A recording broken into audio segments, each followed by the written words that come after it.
So if you're wondering how to actually make a living with your music, I'm going to be sharing with you my personal experience about how I've done that the last 15 years here in Nashville. I'm also going to be giving you a tip on the most valuable asset in the music industry today.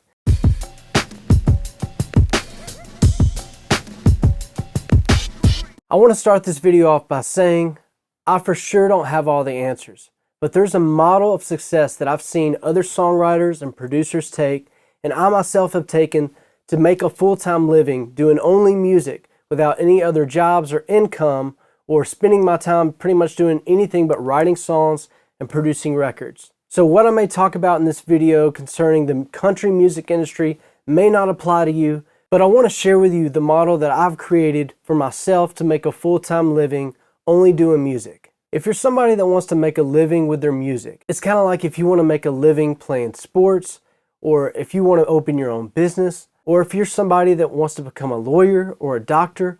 All of these things are not going to happen overnight. So right from the top, I will tell you, if you don't have at least 5 to 7 years, just like you were getting a degree or putting yourself through college or some type of mentorship, if you don't have at least that amount of time to commit to see this thing through, if not sometimes the better part of a decade. That's how long it can take sometimes for things to connect for you in the music industry. Of course, that's not the case for everybody. So just like any other crazy way of making a living, you gotta know it's gonna be tough.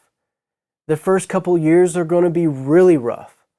But if you're not thinking of it in a long-term point of view, then don't even start to pursue this. You know, I come from a very small town in North Louisiana, and it's really hard to imagine that you can make a living with music, especially staying in a town like where I'm from. So I graduated high school, I bought a travel trailer, my dad helped me pull it up to Nashville, we dropped it at the KOA campground, and at 18 years old, I made the decision that I've got to figure out how to make a living with my music. So when I first got to Nashville, I did what everybody else did. I kind of was really lost. I didn't know how to make a living with my music when I first started out. First thing I did was get on Craigslist and find an ad for a blues band, and I was a guitarist for a while, playing in bars. Terrible gig. I ended up working at a pawn shop and a fried chicken place for a while. I did anything and everything I could to stay in town, but I always had my number one goal was to make a living with music. So if any music opportunity came up, then I would ask off at the pawn shop or call in sick to my other job, whatever it would be to make that happen. No opportunity was more important than taking an opportunity that would progress my music. And before I moved to Nashville, I didn't really understand that you could become a paid songwriter. And when I heard about this, after being in Nashville for about a year and meeting some people that actually had publishing deals and that were actually making a living by being paid to write songs, I was fascinated by that. I was like, I have to figure out how to do this. So it took me about 2 years to secure my first publishing deal. 2 to 3 years from the time that I really committed to coming to Nashville and making a solid move here. I was hanging out at the songwriter nights. I was putting myself around publishers. I was writing every single day and working at the pawn shop and the fried chicken place whenever I could. And in 2011, about 3 years after I moved, I signed my first publishing deal. It was the most money that I'd ever made in my career, and it was $18,000 a year that I had signed for, which is not a lot of money, but it was enough for me at the time to make the full jump into doing music. It didn't take long for me to figure out that just because I got the pub deal, there's so much work that has to happen after that. Now you have to prove yourself. Now you have to actually make something happen. People are paying you money. And you know, whenever it turns into a business at that point, it's not just all, you know, hanging out with friends and being creative, which it is, but then when numbers are involved and people are investing money into you, it can take on a whole new role. And it should, because that's whenever it turns into a job. And so obviously I didn't stay making $18,000. The way that amount kept increasing year by year as I got my start was my value kept increasing, meaning I was writing better songs, I was working with better artists. The money that publisher fronted me to get my career started put me in an opportunity to only be creative writing and producing songs. My big break came in 2014 with a song called Love Me Like You Mean It. Me and a friend of mine, Jason Massey, produced this track on an artist named Kelsey Ballerini, and it changed everything for us. It changed everything for the independent label that Kelsey was launched on, and it changed our career as producers for me and Jason. I got to give a shout out to the co-producer, because it's those people that help you along the way that really make these things connect. And we'll talk a little bit about that further on in the video. So producing Kelsey's first 2 records, I was able to see a lot of success with #1 songs. We had Grammy nominations. And of course, there's a lot of opportunities that started flooding my way after you have that first initial breakthrough of success. So the amount that my life changed from being a broke songwriter living in an apartment, really not knowing how I'm going to make it month to month, to buying my first townhome for my wife and I, to buying my dream truck that I always wanted in high school, from writing songs and producing music. At 23 years old, this was a crazy, exciting time in my life. So I want to talk about a few things that I feel like prevents you from seeing this dream through, prevents you from getting what you want out of this and sticking with it. This is why most people give up. They're just simply impatient.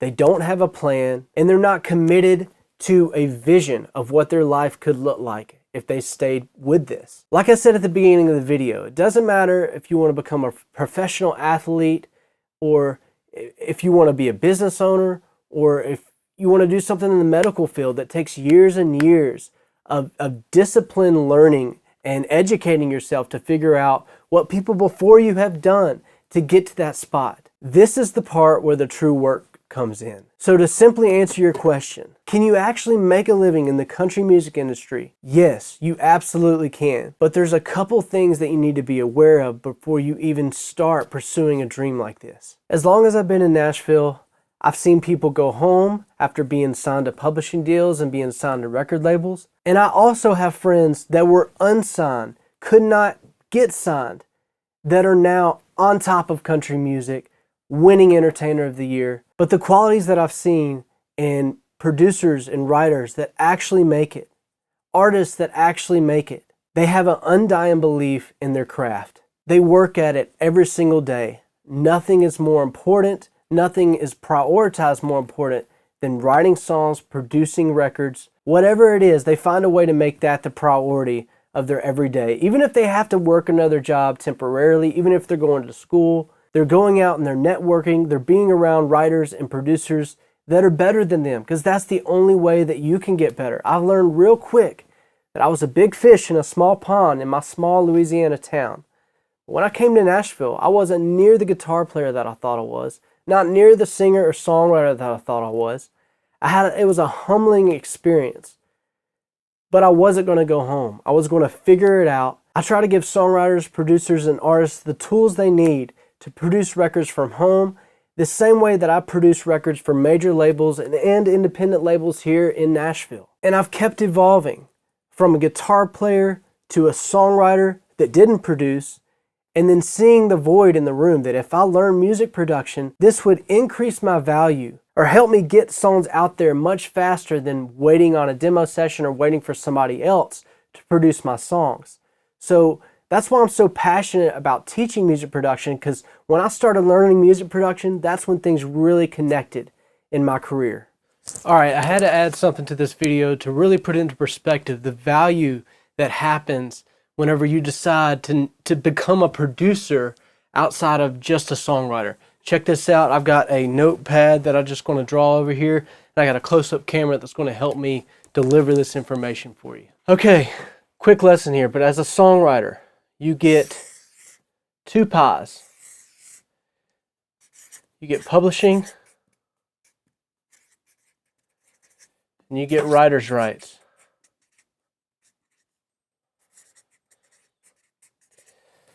And so, in the creation of a song, this is your value as a songwriter. You have 2 pies to offer here.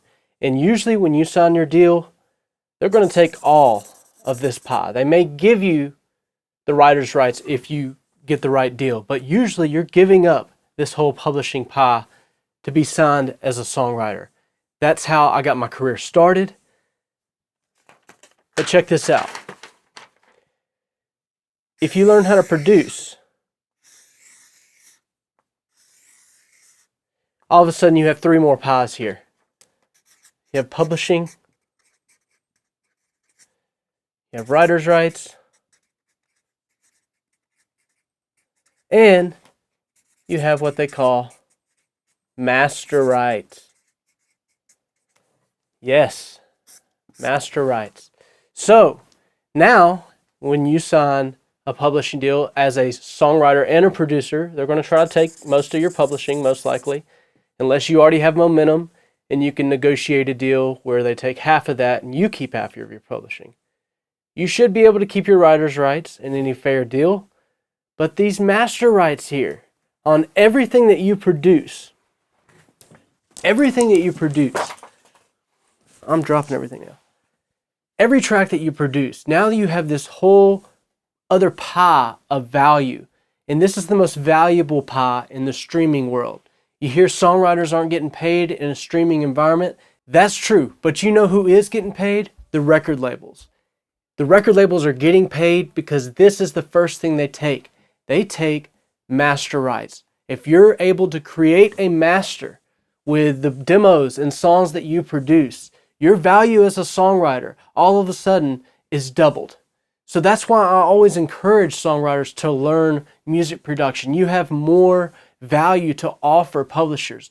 I came to this town as a simple guitar player, then I became a songwriter, and I learned that, hey, producers have a huge leg up on getting cuts, and publishers simply see them more valuable because they're not only offering 2 pies, but they got 3.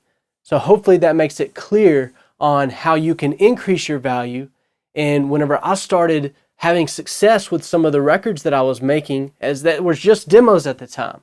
Kelsey's first project was pretty much a bunch of demos. And we released that first song, Love Me Like You Mean It. Things took off.